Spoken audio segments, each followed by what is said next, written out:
Hello, welcome to Native Yoga Center. My name is Todd McLaughlin, and today Ashtanga Yoga poses for beginners.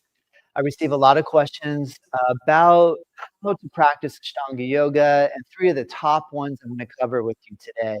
The first one is how to move the feet in the transition from the up dog into the down dog. And there's a lot of different ways that we can do this. If we're new to Ashtanga, one of the things that we're going to find we're doing quite a bit is a high push-up down to a low push-up. In which case, I'm going to recommend come down to the belly. Because what I can do now is take my feet, point my toes, land the tops of the feet on the floor, engage the legs, press down, and come into an upward dog. Now, where one of the challenges comes up is there's this movement where we can roll right over the toes, but that takes a little bit of practice to get good at. So what I'm going to recommend is that after you create your upward facing dog, touch your knees on the floor, roll your toes under, and then press and raise your hips. Okay, another way, let me show you. Come down, so you go from high to low, push up, point the feet, come up into upward dog, touch the knees, roll the toes, pull the hips back, push against the hands, feet, and come into downward dog. Over time, what we can do is float chaturanga right over the toes into up dog, right over the toes into down dog. But that'll take a little bit of practice. I recommend touch the knees down, point the feet, and that way that transition will be reasonable as you're building your strength. Second main question, or one of the questions I hear a lot, is how do I get from down dog up into warrior one? In Surya Namaskar B, at the very beginning of the practice, we find ourselves in a situation where we're going from down dog and asked to step the right foot forward in the case, ground the back heel, raise the arms up, come into warrior one. And one exhale, come all the way down, we get into the low push up. So my answer here is let's try doing it with three breaths. In other words, one inhale, one exhale, one inhale. And watch how we break it down. Come into your downward dog. We're going to go on the knees, right foot forward, back leg straight, and that's inhale. Exhale, breathe, bring the chest up. And then one more inhale, bring the arms up.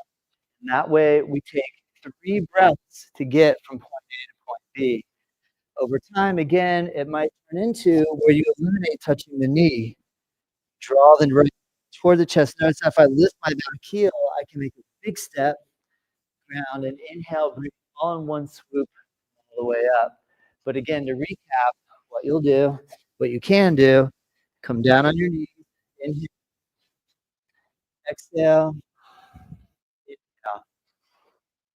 That's why you're coordinating your breath with the movement. You're just adding two extra breaths if we just consider a half breath. A half breath could be an inhale or an exhale.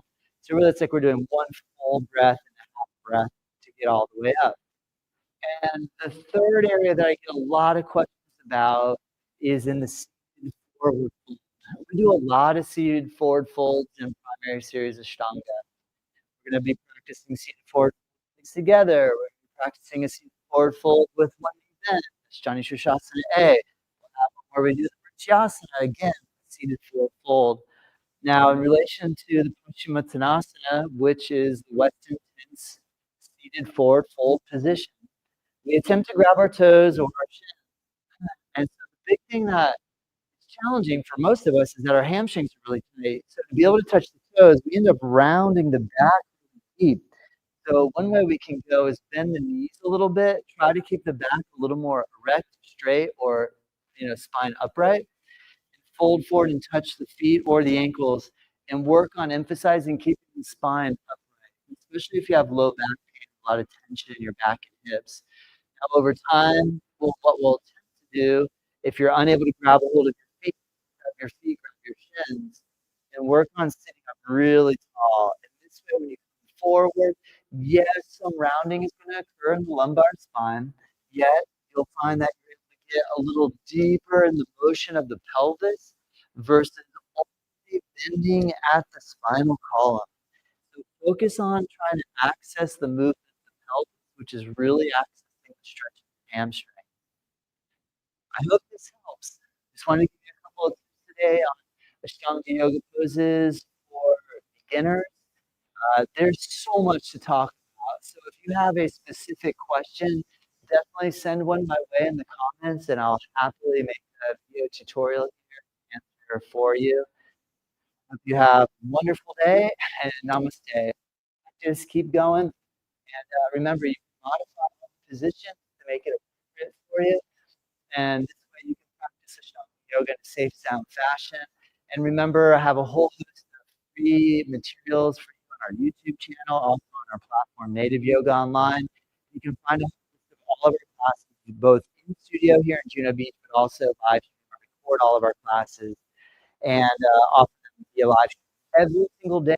Practice with us here in beautiful Juno Beach. We'd love to see you. All right.